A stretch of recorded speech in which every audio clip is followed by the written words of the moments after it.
সুপ্রিয় শিক্ষার্থী সকলকে আসসালামু আলাইকুম।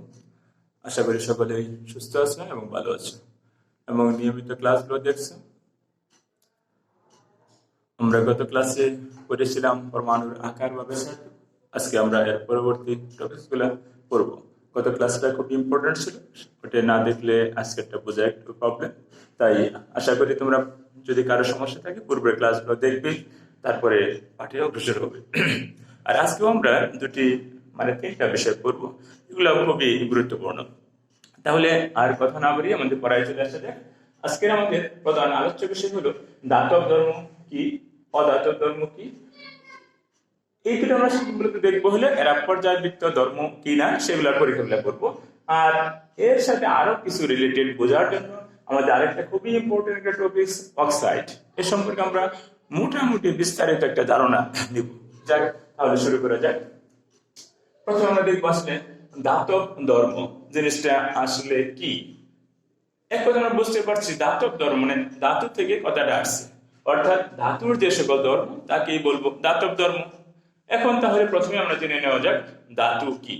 এই কথা বললে তোমরা যেহেতু অলরেডি 9-এর 4-5 মাস অলরেডি হয়ে গেছে, তাহলে তোমরা বলতে পারবো, অথবা এর আগের ক্লাসে আমাদের জ্ঞান ছিল ধাতু বলতে স্যার আমরা এগুলাই বুঝে থাকি, যে সমস্ত পদার্থ চকচকে, দাতব উজ্জ্বল, তাপ ও বিদ্যুৎ সুপরিবাহী, এইসবই হলো দাতব ধর্ম।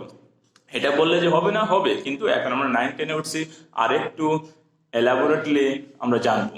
একটু এবার খেয়াল করব, যেমন কয়েকটা ধাতুর নাম বলি। আমরা তো জানি ধাতু হলো তারাই যে সমস্ত মৌলের নামের শেষে আম থাকবে তারাই ধাতু। এটা কিন্তু সাধারণভাবে আম নাই, তারপর এটা বোঝার উপায়, এটা কোনো একটা একুরেট কোনো সিস্টেম না, এটা আমাদের নিজেদের তৈরি করা। যেমন যদি বলি যে সোডিয়াম, পটাশিয়াম, ম্যাগনেসিয়াম, অ্যালুমিনিয়াম এগুলা ধাতু। যদি বলি হিলিয়াম, এটা কিন্তু ধাতু নয়, এটা হলো নিষ্ক্রিয় গ্যাস। আবার এই সহজে বোঝার জন্য আম নেই, এই তোমরা দেখো গ্রিলের ক্ষেত্রে আয়রন, কপার তাপবিদ্যুৎ পরিবহন করে, সিলভার, লেড এরাও কিন্তু ধাতু। আরো তোমরা পড়ছো পর্যায় সারণীর 3 থেকে 11 পর্যন্ত যে মৌলগুলো আছে, অবস্থান্তর মৌল, ট্রানজিশনাল মৌল, তারাও কিন্তু ধাতু বৈশিষ্ট্য প্রদান করে এবং ধাতু। সেক্ষেত্রে আমরা আরেকটু এর থেকে আরেকটু সহজ সংখ্যায় চলে যাই, তাহলে ধাতু যেমন আমরা বলি যে বললাম সোডিয়াম ধাতু, ম্যাগনেসিয়াম ধাতু, অ্যালুমিনিয়াম ধাতু। এর ইলেকট্রন বিন্যাসটা আমরা একটু করে দেখি।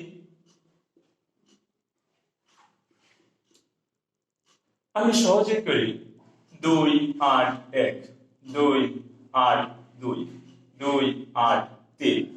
এবার দেখো এই মৌলগুলার ইলেকট্রন বিন্যাস দেখলে দেখা যায় শেষ কক্ষপথে 1টি 2টি বা 3টি ইলেকট্রন আছে, আর এরাই সহজে ইলেকট্রন ত্যাগ করে ক্যাটায়নে পরিণত হয়।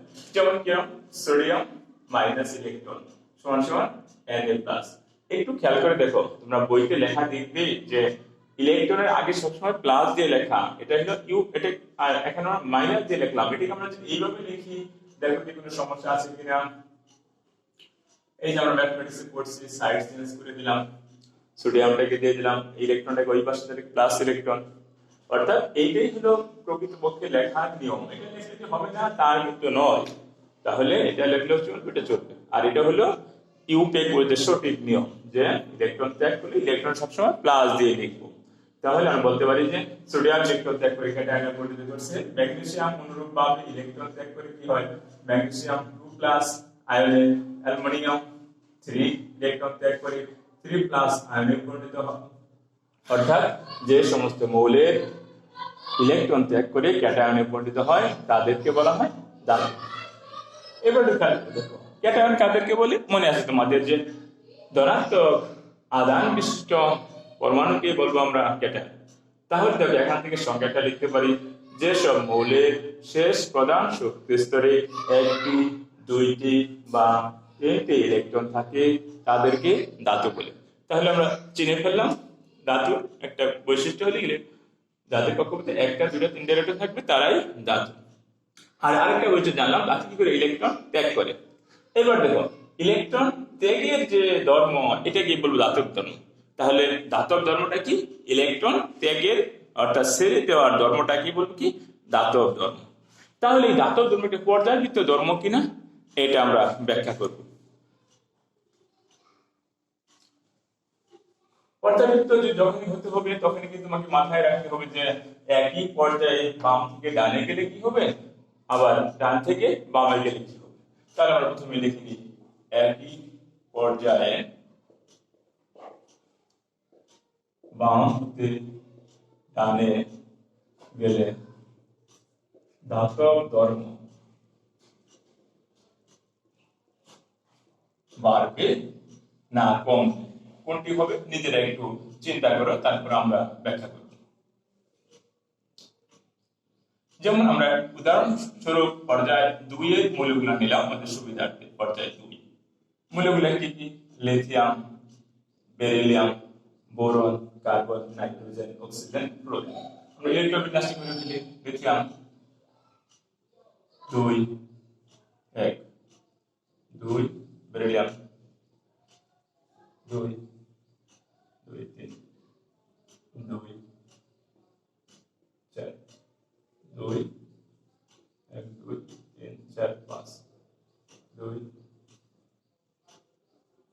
1 2 8 2 আর 6 ফ্লোরিন 2। এবার দেখো গতকালকের বর্ণনা অনুসারে চিন্তা করে দেখি, একই পরে যখন আমরা বাম থেকে ডানে যাচ্ছি, আর ইলেকট্রন কয়টা করে, প্রোটন সংখ্যা কয়টা করে আছে একটু খেয়াল করে দেখি। প্রোটন লিথিয়ামের 3টা, বেরিলিয়াম 4টা, boron 5, carbon 6, nitrogen 7, oxygen 8, fluorine 9। আর ইলেকট্রন সংখ্যা আমরা জানি প্রোটন সংখ্যা ইকুয়াল ইলেকট্রন সংখ্যা। এখন চিন্তা করো দেখি, ইলেকট্রন ত্যাগের ধর্মকে বলা হয় ধাতব ধর্ম। একটু চিন্তা করো কোন দিক হবে।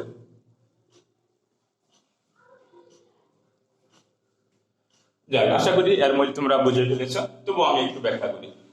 একই পর্যায়ে বাম থেকে যতই ডান দিকে যাওয়া যায় একটু খেয়াল করে দেখো, প্রোটন সংখ্যা একটা করে বাড়ছে আর ইলেকট্রন সংখ্যা বাড়ছে, কিন্তু দেখো কক্ষপথ সংখ্যা কি বাড়ছে? বাড়ে নাই। তাহলে প্রোটন সংখ্যা ইলেকট্রন সংখ্যা, আমরা বলছিলাম যে প্রোটন সংখ্যা ইলেকট্রন সংখ্যার গুণফলটাই হলো আকর্ষণ বল। এখানে ইলেকট্রন সংখ্যা কত আছে? 3 4 5 6 7 8 9। তাহলে গুণফলটা কত হয়? আর এটা বল সমান সমান বল কার? লিথিয়ামের বল। 3 3 9, এটা কত? বলের মান হলো 4 4 16, 5 5 25, এটা বলের মান হলো বোরন। তাহলে দেখো একই পর্যায়ে বাম থেকে যতই ডান দিকে যাওয়া যায় প্রোটন আর ইলেকট্রনের মধ্যে আকর্ষণ বাড়ছে, অর্থাৎ কি বলটাও কি বাড়ছে। কুলম্বের সূত্র অনুসারে আমরা গত ক্লাসে পড়েছিলাম আকর্ষণ বল আদানের গুণফলের সমানুপাতিক, সেই সূত্র অনুসারে এটি কাজ করবে। আর এখানে আদান তো না, প্রোটন আর ইলেকট্রনের গুণফল। তাহলে দেখো বাম থেকে ডানে গেলে আকর্ষণ বাড়ছে, আকর্ষণ বাড়লে কক্ষপথে কাছাকাছি চলে আসবে। আকর্ষণ যেখানে বেশি সেখান থেকে ইলেকট্রনকে সরানোটা কঠিন না। তাহলে এখানে বাম থেকে ডানে যায় ফ্লোরিন আকর্ষণ বেশি। তাহলে একটু খেয়াল করে দেখো, তাহলে ইলেকট্রন ছেড়ে দেওয়াটা কঠিন। তাহলে ছেড়ে দেওয়া যদি কঠিন তাহলে শক্তি বেশি লাগবে ওখান থেকে ইলেকট্রন সরাই নিতে। তাই আমরা বলবো যে তাহলে কি ধাতব ধর্ম মানেটা কি? ইলেকট্রন ত্যাগের ধর্ম। তাহলে ত্যাগ করাটা কি কঠিন, তাহলে তার ধর্মটাও বেশি। তাহলে বাম থেকে যতই ডান দিকে যাবে, আমরা আমার গতকাল আমরা সমীকরণ শিখি না, ধাতব ধর্ম সমানুপাতিক না বল সমানুপাতিক না ব্যস্তানুপাতিক 1 ধাতব ধর্ম, ব্যস্তানুপাতিক ধাতব ধর্ম। তাহলে দেখো বলের মান বাড়ছে দেখি, তাহলে কি ধাতব ধর্ম কি ব্যস্তানুপাতিক। বল যেহেতু বাড়ছে ধাতব ধর্ম কি তাহলে হ্রাস পাবে। তাহলে বলতে পারি একই পর্যায়ে বাম থেকে যতই ডান দিকে যাবে ধাতব ধর্ম কি হবে? হ্রাস পাবে বা কমবে। আশা করি তোমরা বুঝতে পারছো। তার মানে বাম থেকে ডানে গেলে আকর্ষণ বাড়বে, ইলেকট্রন সরানোটা কঠিন হবে, অর্থাৎ কি ধাতব ধর্মটা হ্রাস পাবে। তাহলে বাম থেকে ডানে গেলে ধাতব ধর্ম কি হবে? হ্রাস পাবে। এবার চলে যাবো আমরা একই গ্রুপে। তাহলে আশা করি তাহলে কি হবে? একই বাম থেকে ডানে গেলে ধাতব ধর্ম কমবে বা হ্রাস পাবে। এবার চলে যাবো একই গ্রুপে। তাহলে মুছে দিলাম এটা।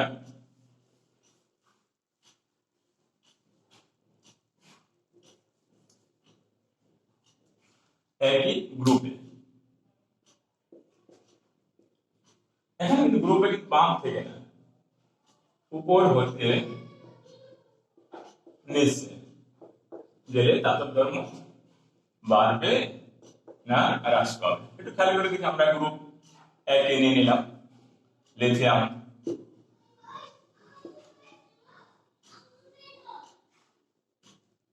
2 8 সোডিয়াম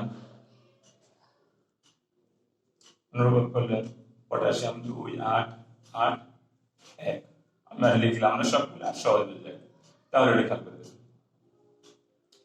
পটাশিয়াম এখানে একই গ্রুপে উপর থেকে যতই তুমি নিচে যাওয়া যায় দেখো দূরত্বটা কক্ষপথ সংখ্যা একটা করে বাড়ছে অর্থাৎ নিউক্লিয়াস থেকে দূরত্ব বাড়ছে দূরত্ব যখনই বাড়বে তাহলে কি আকর্ষণ বলটা কি কমবে দূরত্ব বাড়লে আকর্ষণ বল কমবে তাহলে এটা খেয়াল করে দেখো যেহেতু দূরত্ব বাড়ছে আকর্ষণ বল কমবে তার সাথে আমাদের ছিল এরকম আমরা জানি ব্যাস অনুপাত এই ব্যাস অনুপাত ডি স্কয়ার 1/d স্কয়ার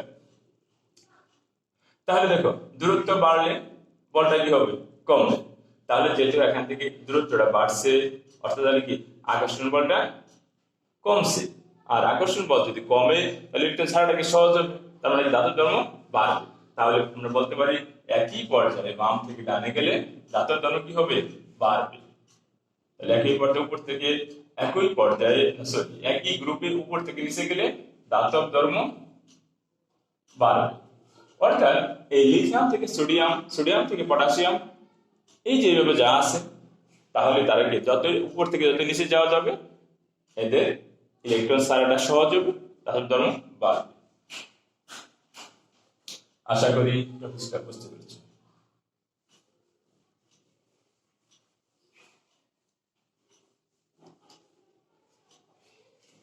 এবার দেখবো আমরা অধাতব ধর্ম অধাতব ধর্মটাও এই যে ধাতব ধর্মের বিপরীত তাহলে এক কথায় বলতে পারি প্রথমে জেনে নিয়ে আসলেন অধাতু কি কারণ তুমি আগের মধ্যে বলতে পারো যে সমস্ত পদার্থ তাপ ও বিদ্যুৎ পরিবহন করে না তারাই অধাতু তারপর ধাতব উজ্জ্বলতা নেই চকচক করে না এরাই অধাতু তবে আমরা একটু শিখবো আরেকভাবে সেটা কিভাবে যেমন মনে করে ফসফরাস সালফার ক্লোরিন ইলেকট্রন নষ্ট করি 15 2 8 5 সালফার 16 2 8 6 17 2 8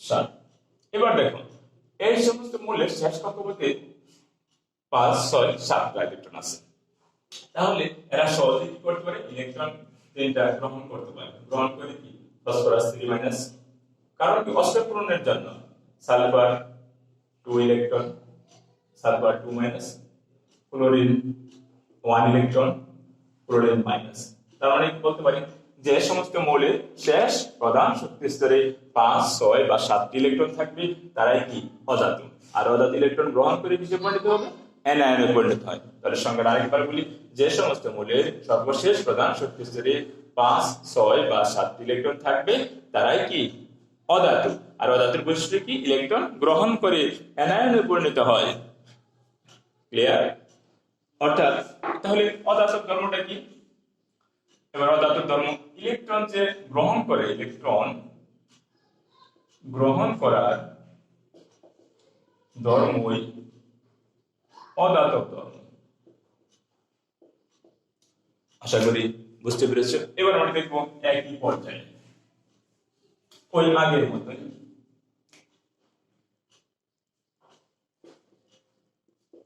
একই পর্যায়ে বাম হতে ডান গেলে অধাতব ধর্ম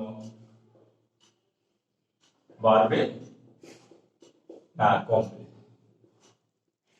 একটু দেখে নিই আমরা এখানে ওই আবার পর্যায়ে 2 এর মূল্য নিলাম লিথিয়াম 2 1 বেরিলিয়াম 2 2 বোরন 2 3 কার্বন 2 4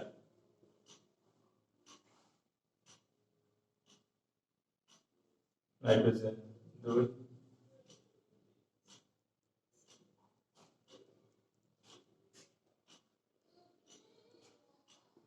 बस ऑक्सीजन 2 सॉरी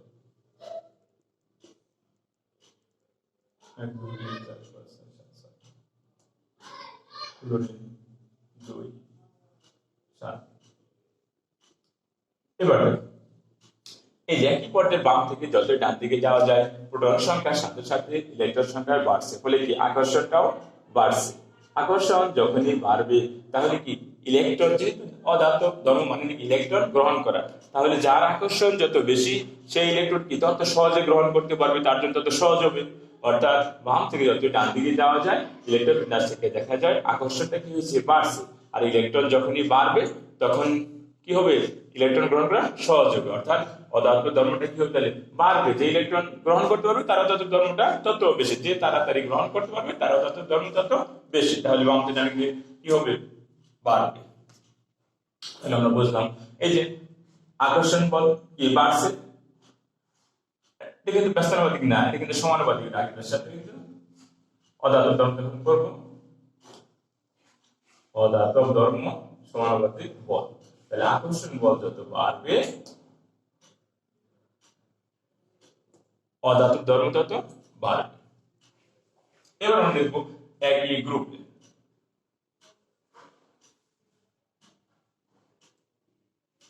উপর হতে নিচে গেলে, একই গ্রুপে উপর হতে নিচে গেলে কি হয়, অধাতব ধর্ম বাড়বে না কমবে। একটু খেয়াল করে দেখো, লিথিয়াম, তারপর সোডিয়াম 2 8 4 1, পটাশিয়াম 2 8 8 1। এখানে খেয়াল করে দেখো, একই গ্রুপে যতই আমরা উপর থেকে নিচে যাচ্ছি ততই দেখা যায়, উপর থেকে যতই তুমি নিচে যাচ্ছ দেখা যায় কি দূরত্বটা কি হচ্ছে, বাড়ছে। আর দূরত্ব যতই বাড়বে ইলেকট্রনটা কি আকর্ষণটা কমবে। আকর্ষণ একটা করে শক্তিস্তর যোগ হচ্ছে, অর্থাৎ নিউক্লিয়াস থেকে শেষ কক্ষপথে ইলেকট্রন প্রতি দূরত্বটা বাড়ছে। আর দূরত্ব যদি বাড়ে তাহলে ইলেকট্রন আকর্ষণটা কি কমছে, ফলে আকর্ষণ যদি কমে ইলেকট্রন গ্রহণ করে তার জন্য কি আরো সহজ হবে না, কঠিন হবে। তার মানে অধাতব ধর্মের ক্ষেত্রে আমরা বলতে পারি উপর থেকে যতই নিচে যাবে অধাতব ধর্ম তাতে কি হবে, তাহলে কি যেহেতু কমছে আকর্ষণ বল কমছে, তাহলে কি অধাতব ধর্মটাও কি কম, তাহলে কি অধাতব ধর্ম হ্রাস পাবে। এই যে অধাতব ধর্ম বলে সমানুপাতিক, যেহেতু দূরত্ব বাড়ছে তাহলে বলটা কি হচ্ছে কমছে, দূরত্ব আকর্ষণ বল, কারণ নিউক্লিয়াস থেকে দূরত্ব বাড়ছে ফলে আকর্ষণ বলটা কি কমে যাচ্ছে। আর আকর্ষণ বল কমা মানে হলো অধাতব ধর্ম কি কমে যাওয়া। তারপর আমরা বলতে পারি একই গ্রুপ উপর থেকে নিচে গেলে অধাতব ধর্ম কমবে বা হ্রাস পাবে। এবার এখানে আমরা আরেকটা জিনিস আমরা একটু শিখে যাব, শিখে ফেলবো, একটু খুবই ইম্পর্টেন্ট বিষয়। তাহলে দেখো আমরা ইলেকট্রন মনে করলাম 1 2 3, পরে আবার অধাতুর ক্ষেত্রে করলাম 5 6 7, তাহলে মাঝখানে কি 4 রয়ে গেল না?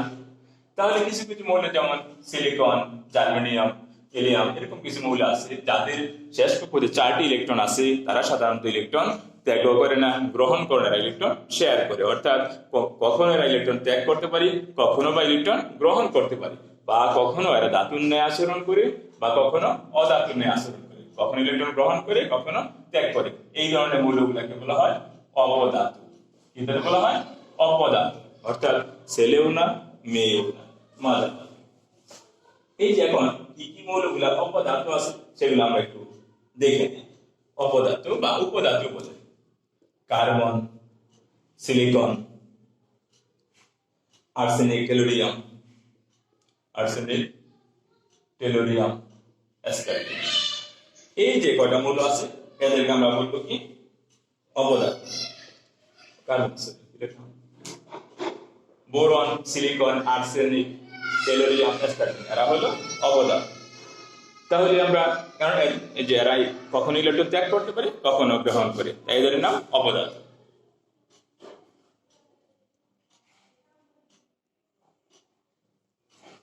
এবার আর একটা ইম্পর্টেন্ট টপিক বলেছিলাম আমরা ডিসকাস করব। এবার দেখো অক্সাইড, এটা আমাদের বুঝতে খুবই কাজে লাগে, ইম্পর্টেন্ট। অক্সাইড জিনিসটা কি? যেমন যদি বলি যে sodium plus oxygen, sodium oxide, carbon plus oxygen, carbon dioxide, magnesium plus oxygen, magnesium oxide. অর্থাৎ এই যারা কি, অর্থাৎ কোন শুধুমাত্র কি দ্বিমৌল যোগ, অর্থাৎ যে কোনো মৌলের সাথে অক্সিজেন যুক্ত হয়, অর্থাৎ বলতে পারি কোন মৌলের সাথে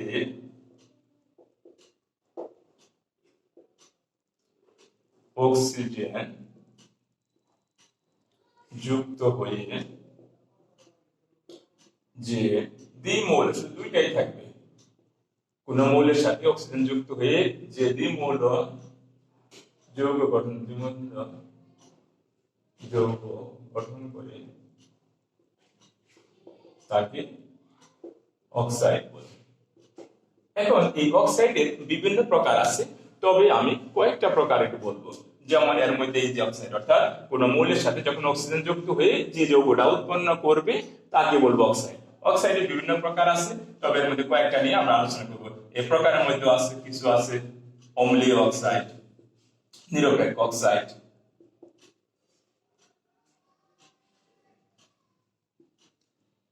ক্ষারীয় অক্সাইড, এছাড়াও আরো আছে আপনারা জানেন monoxide, dioxide, super oxide, peroxide, আর লিখলাম না মিশ্র অক্সাইড, এরকম এগুলো নিয়ে বিস্তারিত আলোচনা করা যাবে পরবর্তী কোনো ক্লাসে। এখন শুধু এই যে সুপার অক্সাইড এটা বলি একটু, এটা আমরা সব লাগে, যেমন সোডিয়াম অক্সাইড। আমরা বলি যে পারঅক্সাইড যদি বলি সোডিয়াম বা Na2O2, এগুলো গঠনের নিয়ম আছে।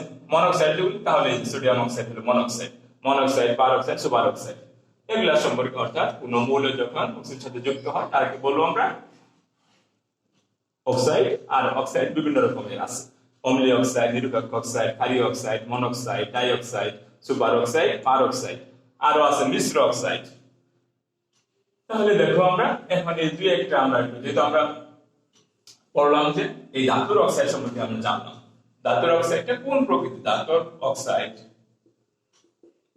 তাহলে আমরা জানলাম ধাতুর অক্সাইড মানে কি? তাহলে ধাতুর সাথে যদি অক্সিজেন যুক্ত হয় তাকে বলবো ধাতব oxide, calcium plus oxygen, calcium oxide. এখন আমরা বলবো হলো ধাতব অক্সাইড কোন ধরনের। ধাতব অক্সাইডের প্রকৃতি খুব ইম্পর্টেন্ট, ধাতব অক্সাইডের প্রকৃতি খুব ভালো করে বোঝার চেষ্টা করো। যেমন যদি বলি যে সোডিয়াম অক্সাইড হলো ধাতব অক্সাইড, এর সাথে যদি পানি আমরা যোগ করি তাহলে দেখো কি দাঁড়ায়, পানি প্লাস অক্সিজেন, তাহলে কি সোডিয়াম হাইড্রোক্সাইড। তাহলে সমাধান যদি করি সোডিয়াম 2টা, অক্সিজেন 2টা, হাইড্রোজেন